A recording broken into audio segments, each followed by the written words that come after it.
32-এর এটার ব্যাপারে শেখ হাসিনা মাফ করুন, এটাই শিওর।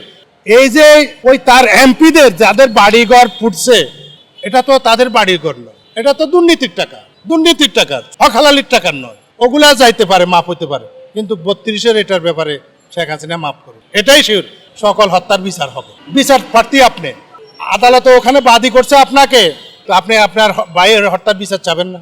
অবশ্যই চাবেন। অবশ্যই যারা হত্যাকারী তাদের বিচার হোক, এটা শেখ হাসিনা বিচার করবে। ওই পিনাকি হারামজাদা বুঝি হারাম। এই যে শেখ হাসিনার খেপাই দিছে, ভবিষ্যতে যদি হায়াত পায়, প্রধানমন্ত্রী হয়, প্রধানমন্ত্রী হওয়ার সেই নাই। যদি প্রধানমন্ত্রী হয় তো শেখ হাসিনা চোরা এমপিদেরকে, চোরা মন্ত্রীদেরকে, তো আমরা চাই যে 32-এর প্রতিহিংসায় আপনার চোরা এমপিরা আর বাংলাদেশে দরকার নাই। এটা মুক্তিযোদ্ধার পক্ষ থেকে বলা হচ্ছে, এটা আওয়ামী লীগের পক্ষ থেকে বলা হচ্ছে, দরকার নাই। ওই চোরাদেরকে আপনি আসার আগে, ওই আপনার যে 16 বছরের চোরাদের আপনি আসার আগে কি করবেন সেই অঙ্গীকার বাংলার মানুষকে জানিয়ে দেন।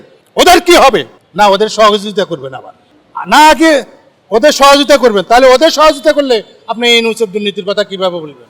আগে ওদের বিচার করেন, এটা আওয়ামী লীগের দাবি, এটা মুক্তিযোদ্ধার দাবি, এই দেশের সাধারণ মানুষের দাবি। আগে ওদের বিচারটা আপনি পয়সালা করেন, ওদের দুর্নীতির টাকাগুলা আপনি বাংলাদেশের ব্যাংকে আপনার অ্যাকাউন্টে রাখেন, যত টাকা কানাডায় আমেরিকা নিয়েছে। তারপরে ইউনুসকে বলেন, শালা আমি বিদেশে আসছি, এদের টাকা চুরি করে বেলায়, তুই টাকা জমা দে, তুই যা চুরি করছো জমা দে। আগে নিজে ভালো না, আত্মশুদ্ধি করেন।